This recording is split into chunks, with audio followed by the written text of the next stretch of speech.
Hello, everyone. Welcome to another edition of Big Kris Live, the live stream, and then the podcast. We're live on YouTube and Twitter this evening, and also available after the fact via podcast through Spotify and Apple Music. And of course, DeanBlundell.com, the little devil sitting on my shoulder, whispering things in my ear, like, come and stream live on DeanTube. And hanging out with me tonight is Wendy Boomer, and we've got quite a history, Wendy Boomer and I, to go through here. Good to see you, buddy. How's Ottawa? Good to see you. How's Ottawa? I just moved into a condo, which is pretty dope. I'm not going to lie. It's a 2-level, super 70s, and it's super haunted. Oh, no. You with the ghosts, Wendy. Yeah. Yeah, it's in my bathroom. You have a ghost in your washroom? Are you sure it's just not like your husband after Taco Tuesday? No, the toilet's been ripped out, man. The ghost ripped the toilet out? Well, you know us. So I married a plumber, for anybody who's just tuning in. Hello. Yeah. And so we decided to rip apart the very retro bathroom, which was red tiled everywhere and mirrors like ceiling to floor. Back. So, you know, it could be a good time, but it's a bit much. And so we ripped it apart. And there's just all kinds of crazy shit going on in there. And what did you find? Like an old coin under a baseboard, or did you find an old skull in the inside the walls, or what? No, the bathroom just smells really good, and it shouldn't. So that's weird. And the dog keeps like going into a corner, and so does the cat, and kind of like hair up and all that kind of stuff. And they just keep sniffing in the bathroom. So. Oh my God. Well, I'm gonna miss you living down on Elgin, because I always love coming downtown Ottawa. We used to go bar hopping. We did some good, fun adventures down there. That was the last great time I remember hanging out with you. That was a blast. And I don't think it was too long after I moved here either, because I lived right off Elgin, but I didn't know, you know what I mean? Like I knew a few spots and I was like, this place has good tacos. Mm-hmm. But you were like, dude, you got to come to the Manx pub. And it's just like a piece of Kingston. It's like the back room of the Toucan. Yeah, you got to know the spot, right? It's like a little basement pub. Yeah, right out my back door is so cute, and I love that place. You got me hooked on it, so thanks for that. Yeah, no problem. Well, you know me. I like all those little like hole in the wall, small little pubby things, whether it's the Manx pub in Ottawa or the Toucan in Kingston, where of course we've been a million trillion times. You know, we spent too much time at the Toucan in Kingston. Actually, I think the last time we were at the Toucan in Kingston, we took an Instagram and it set off like the big Kingston radio rumor mill, because every time Wendy and I do anything ever, there's like some kind of like rumor that we're putting the show back together, or, you know, whatever. I don't know what it is, but it's like we did. Yeah. And for those who don't know, we did 3.5 years. We did a morning show together, and it was successful, I'd like to think so. Yeah, but then the two of us shit-faced at the Toucan at 3:30 means, the show's back on. Yeah. Yeah, it just means we're back in Kingston and we know where to go, and we just run into each other plastered out back of the pub. That's all it was. I love you, man. I love you tomorrow, man. That's all it is, yeah. But we did. I really did. I remember seeing you, and I even knew you were coming. That's how hammered we were. We were both like, I love you. We held each other so close. That's probably why the rumors really got it started, because somebody spotted us and was like, dude, they're so excited to be back together. Yeah, I know. It's like, what's going on here? 30. But Wendy and I have been through like life step after life step after life step. You know, I emceed her wedding poorly. She emceed my wedding a little more recently and did an awesome job, which makes me feel even worse. And you burned me hard too when you were emceeing. It was good. It was good though. That's good. I'm happy to hear that, because I was also I'm really making a good plot for myself here. I was really hammered at your wedding. Everyone was. It was a great wedding. It was a blast. It was on a boat. You had the most Kingston K-Rock wedding that could ever exist. I had a party cruise wedding. It was the best. It was one of my favorite weddings. And I know, like, the thing is that we've been on that boat so many times. Yeah. Like, but for business. But you would think the luster would wear off, but it didn't. No, it was respectful, and it was super cool to be back on that boat with so many familiar faces. You had the best wedding. The only thing that we were missing was Finger 11 and a grand prize draw. Yeah, an unwrap this frozen T-shirt contest. Yeah. Or the jerk off this balloon contest or whatever they are. They're out there. But Oh man. But like the life steps, Wendy, you were there for my wedding, and we did our first morning show together. I had one before, but I don't count it. It only lasted about 8 or 9 months, and that, like, everything, you were the first person I called when, well, not the first person, one of the first person. We were allowed to talk to 3 people about the news that we were going to have a baby, and you were one of the 3. And that's so special. I think that's so special that you told me. And I'm so glad to hear it live. You heard it first live, folks, because for the longest time I was like, and he called me first. And then recently I've been like, or maybe I was one of 100. It's Kris. No, I was like one of 3. I was like, it was you, and then my best friend Rev, and then Patrick, and then of course Wendy. Love that. Yeah, my trio. I'm so excited for your little pink moon. Well, the pink moon, she's due April 11th, right? So the pink moon only happens once per year, and it's in April. It doesn't ever happen so it's kind of like, we have the April baby and pink, she's girl, all the things. Have you told the story about the moon stuff? There was more than that. Well, okay, so yeah, I told it way back on episode 1 of the video version of the podcast with Lisa when we were on there, but I'll tell it again. Right. I'll tell it again because it's a good story, and I think it's true. And you, of course, Wendy, being so spiritual, will definitely you love this story. But yeah, so when we didn't know that Lisa was pregnant, it was still sort of like, it was the conception had happened, but we weren't aware of it. And I started getting this song stuck in my head, and I knew it was an old classic, 1973, Nick Drake, Pink Moon. And I just put it into this playlist. And I remember Rev, who we just mentioned a second ago, was down visiting for August Long Weekend, back when we could still visit and travel. And, he came down and he was listening to this play. He's like, dude, this is like a real dad rock playlist. Like, what's going on here? You've got like roots rock, like Father John Misty and Wilco and Nick Drake. What's going on? And I'm like, I don't know. I'm just really into this. He's like, it's like something you'd listen to in a Volvo station wagon on the way to the ski lodge or some shit, And sure enough, all week we went camping, and it was my camping playlist, and I had Pink Moon by Nick Drake just in my head over and over and over again. And it turns out that we found out after that camping trip that we were expecting, or that Lisa was pregnant. And and I was like, I wonder if Pink Moon, like, I just had it so ingrained in my mind. I wondered, and then we found out she's going to be born in April, the only month of the year that the Pink Moon happens. And that she's going to be a girl, the pink and everything. And I was like, whoa. Isn't that cool? I think it's cool.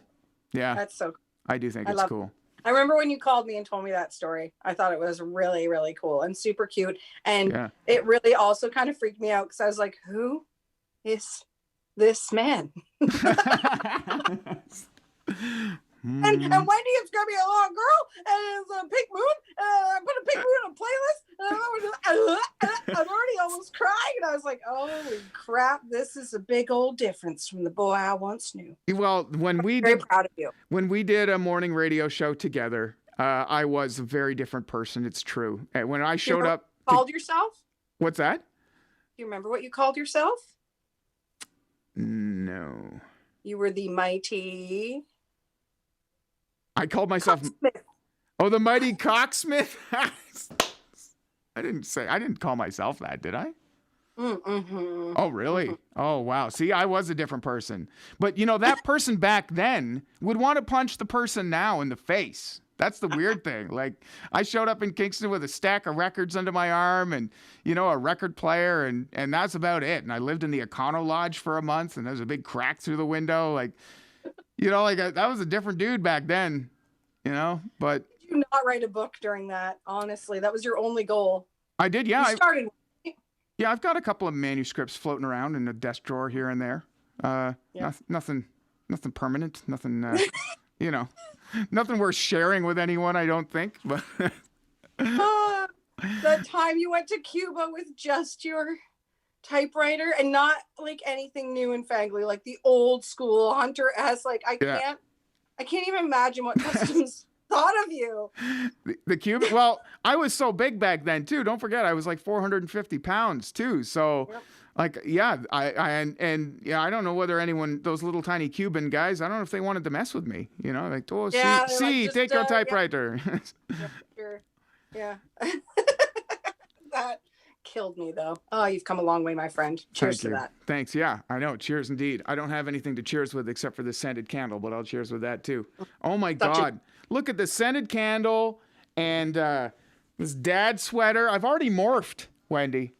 It's happened. I've already I've already morphed. It's happened. And also I'm excited about, we had an ultrasound, 3D ultrasound, and the old guy definitely thought 3D ultrasounds were stupid. Definitely. Definitely. 1000% thought they were stupid. Really creepy. Listen, I think they're still creepy, but not my baby. My baby is perfect. Yeah, you're that guy now. Okay. Yeah. Everyone else's babies suck. Mine's perfect. My 3D ultrasound. But the 3D ultrasound that we had, this is I'm going to share a picture, and this is already on my Instagram, but this is a picture of our baby eating her foot, but it was voted by our family as the most frightening picture that we got from that 3D ultrasound. Here it is now. See, as soon as I saw that, I was like, just like Papa, foot and mouth syndrome. Aw. She's already got it. If you Photoshop that foot into a burrito.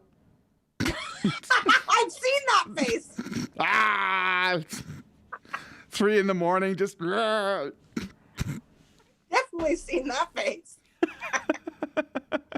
Oh, it is your baby. Yeah, That's totally. good. I mean, yeah, look at that mouth. Like, that's me with a burrito. For sure. Yeah. For sure. The other pictures, you had more, right? Yeah. Yeah, because I was like, she has your lip. She, Your upper jaw and your nose. and my cheeks. And yeah, the family voted her, that also, they voted that the most frightening photo, but they also voted that she looks the most like me. So I don't know how I feel about that. Like, I feel like I kind of want her to look like her mom. But, Okay, so there's this stupid fact that I can't recall if it's real or if I saw it in some stupid Seth Rogen movie, but let's roll with it. So yeah, I'll roll. that all babies look like their dads when they're first born, because back in the day when we were cavemen, the dads would possibly eat the baby if it didn't look like them. So What? like genetically, they made it so that babies always look like the dads so that they wouldn't eat themselves.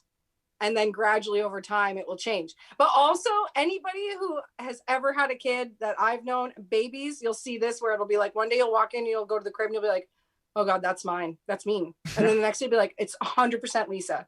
And then the next day you'll be like, no, it's Kris. And then eventually you'll be like, thank God it's Lisa.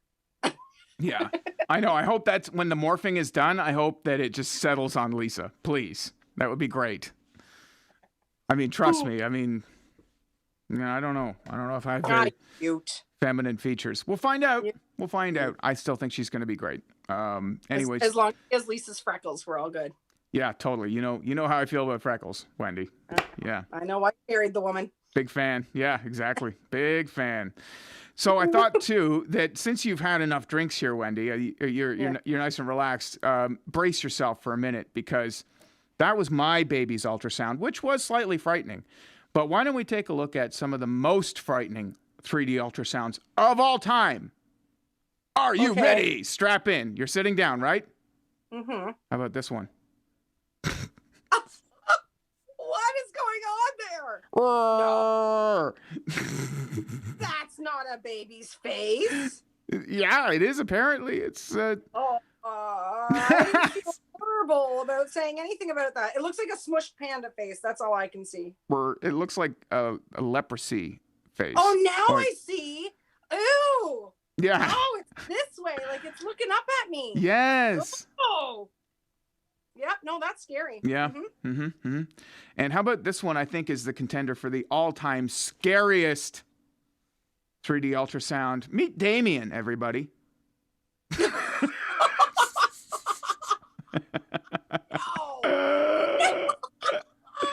Yeah, meet Damien. Oh, what a treat. I'm not gonna sleep Yeah, pour another drink. You might get there. How do you give this to your family and say, "Hey, Grandma, this is our little baby, the demon"?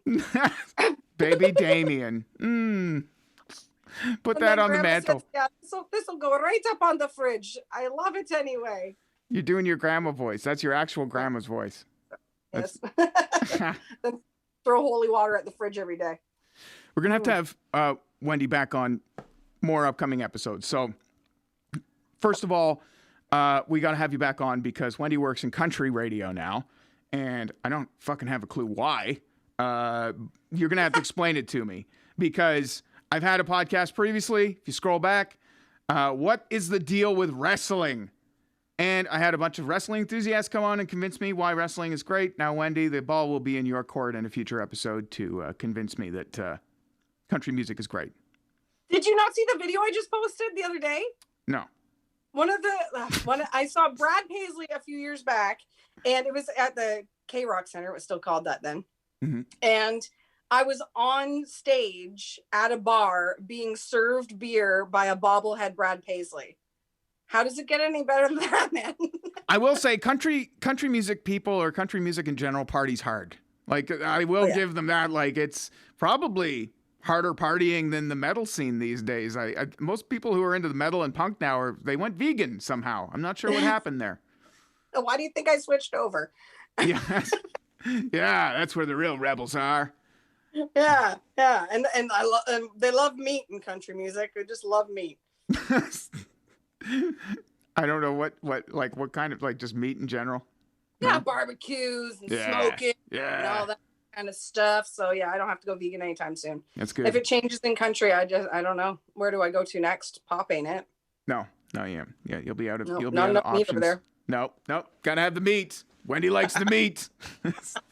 I don't even know what we're talking about now. We're talking about meat still, or are we talking about something else? I don't know. Yeah, no, I'll come back on the podcast. I'll show you some real country music that Okay. you'll see why it's so effing awesome these days. And then also, I need to have, this could be a problem, this could be trouble, I could be asking for trouble, but Wendy's got to come back on, and we got to have Melanie back on the podcast as well. I don't know how I feel about both my radio mistresses being on the same podcast. I feel like it could be a recipe for disaster, but I also feel like there could be laughs, possibly at my expense. But I still would be willing to do that. A lot. But her and I also know two very different Krises, I feel. So this could be a royal roasting, my friend. I wish you the best, but bring it on. I'm so in for that. Okay, good. So more to come with Wendy. We're going to keep recapping. I want to recap all the great shit that we did, because we did some great shit. When you think of some of the stuff we did on the air together, Wendy, bits or things that happened on the show, what would rank among one of your favorites if you had to pick? I hope you're thinking the same as me. I think we might be. The hair metal forecast. I just dug them out of an email archive. It was just before the pandemic, and I showed them to my current country boss, and she was like, "Yeah, they're funny." I was like, "Aren't these the tits? These are the best." Yeah. Well, we had a blast making them. And we're going to play them for you here. The hair metal forecast. Wendy was thinking the exact same thing that I was. And thank God Wendy can sing. Like, that's the other thing. You can wail. So, when you have a partnership in the radio program, bring something like that to the table. How could we leave that on the floor and not use that to make something great? And the hair metal forecast, the premise is we did the weather, but we did it in the theme of 1980s hair metal. Take a listen to the hair metal forecast. This is a montage of a few of them. There's more, though. We're not gonna take it. No, we're not gonna take it. We're not gonna take it anymore. Slap on your winter tires and stay off the 401, 'cause this is your life in Canada.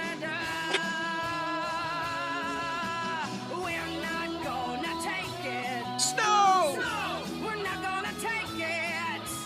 We're not gonna take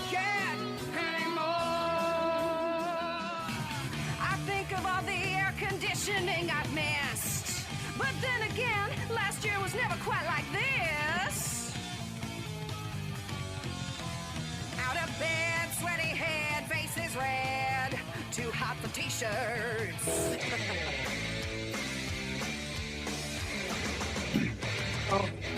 Here's your daily high. May include water, just look to the sky. Might be good, might make you cry. Your daily high. +9. +9. That's the only forecast that you can really strip to. Yeah, it's weird. Every time you play that, a pole comes down from the ceiling. I don't know. We got some night rain. You better bundle up. We got some night rain. Try soup in a cup. We got some night rain. Night rain. The hair metal forecast. That's how it's fucking done right there. Oh, that was a blast. Oh, our producers hated us for it, but we had fun. Yeah, because we were always like, well, first of all, I couldn't sing, especially on Night Rain. All I had was like 3 lines, like "Soup in a cup." That's all I had to do, and I still couldn't seem to do that on beat for some reason. Like, yeah, it was a couple hours of me and the producer being like 1, 2, 3, 4. Basic rhythm. Basic rhythm. I think in the end he honestly was like, just scream "soup in a cup" and I'll line it up. Yeah, I'll figure it out. I'll fix it. I'll make it nice. Get out of my office. I have actual paying clients. Yeah, that was the thing. It was like, yeah, sorry, I can't get to Leon's. We got soup in a cup over here. We're having trouble getting the right take. Yeah.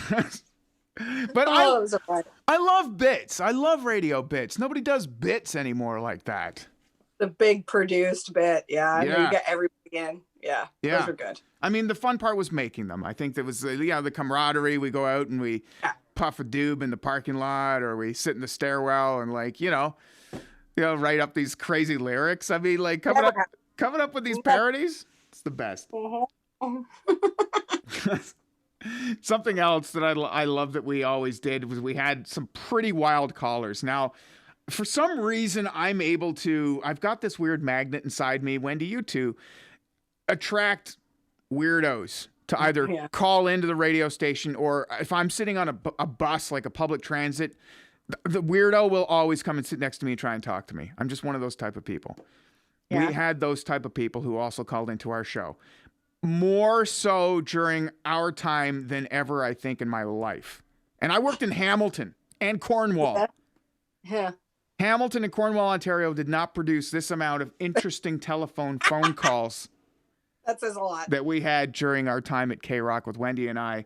Here's a couple of real doozies. If I were a busker, my act would consist of blank. Hey, if I was a busker, I would. Hello? Hi, yeah, you would? I would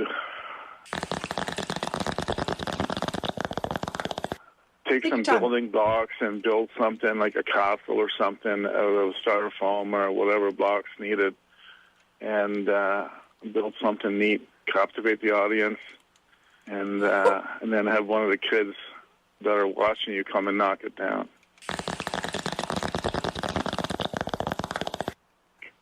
Build something and have one of the kids from the audience come and crash it down. Yeah, that's kind of neat. Thanks for calling, Cheech. As much as we missed Boomer, Rob, one of our regular callers, missed Boomer even more. Do you remember Rob Lindo, Wendy? I do. You remember Rob? Yeah, I hard. do. Because here's the other thing. This is a hilarious group of phone calls from Rob, but Rob is no longer with us. Rest in power, Rob. Yeah. Anyways, here's a great montage of Rob really missing Wendy on the show. Oh, no. Okay. And we recorded a few of his phone calls from last week. Right on. Hi, Boomer. Boomer's not here, man. She's on vacay. Again? Did I hear Boomer's back from holidays? Hi, Boomer. Boomer's off. She's on vacation. Hi, Boomer. She's not here, man. She's off this week. Oh, is she? Boomer's off on vacation? Yeah, man. Right on. No better thing to do than vacation. He's right. There's no better thing to do than vacation, Boomer. I would have to agree with him. I'm back. Welcome back. Missed you. Yes. Welcome back. Rob missed you more. I love how you You're like, yeah, welcome back. Okay, thank you. Okay, great. Yeah. All right. Oh my God. Shit. R.I.P. Rob, you're right. And he was the biggest fan of not just our show. I mean, he's fans of K-Rock in general. He got it tattooed on his body. Yeah. He got K-Rock tattooed, the logo on his body. My girlfriend did the tattoo live on air. Yeah, I know. Can't do that in radio anymore. Way too many waivers. There's so many things you can't do now. That just one of them. But like, that's sad because that was fun. Oh, hey man, remember lick it to win it? Oh man, we made the woke brigade pretty mad with that one. Woke wasn't even a term back then, but that's what it. Looking back, I used to call. What did I call it? The mom brigade or the PTA meeting was after me. Yeah. I used to have some kind of a term like that. I can't remember. Yeah, they did not like that, and that was where we had people take pictures of themselves. What did I describe it as? Filleting a hammer. Our case. Lick a hammer and post the picture. An example to put online for everybody, just in case you don't know how to lick something to win it. Here's Boomer. Yeah, she's gonna show you how. She's gonna lick a hammer right now. Lick it to win it. Oh boy. What the heck? Good times. Yeah, Good times. We did. Yeah, and here's the other thing too, though, is that we had a lot of times. Remember the saying that we had, seeing a few? Like we were out there in that city constantly. I mean, we would drop me off at my house and say, okay, I'll be back to pick you up in 2.5 hours. We got to go do that charity dinner or whatever, right? Like, man, we were buddies before, but after we did all that stuff together too, like that galvanized us, Yeah. All right, I have a surprise for you that'll bring you back. Okay. I don't remember his name. I feel like it was California Dan, maybe. Yeah. That's where I look like John Goodman or no, like John Madden. Yeah, I'm looking like. But I was moving, and clearly I couldn't give it away or give it up. I have nowhere to put it, but I can't get rid of it. Look at that. Speaking of the weirdos we attract, I think with the two of us doing a show together too, it created an even stronger magnet for weirdos. And he was certainly one of them because if I'm not mistaken, stop me if I'm wrong, but wasn't that guy, wasn't he arrested for running an illegal clinic or something and like injecting a mystery serum into somebody's arm? This man right here, folks. And he did this out of the goodness of his own heart. He didn't even ask for it. Yes, he ended up being, I was going to say, it was that, or was this the guy that did your taxes? No. The tax guy was that was another weirdo. That was a whole other weirdo. And the tax guy would drunk dial me at 2 a.m. One time I was at a party and I was wasted, but he was drunk too. And he's like, hey, I'm going to fix your taxes soon. And I'm like, good. Cause I'm running. It's almost time's up.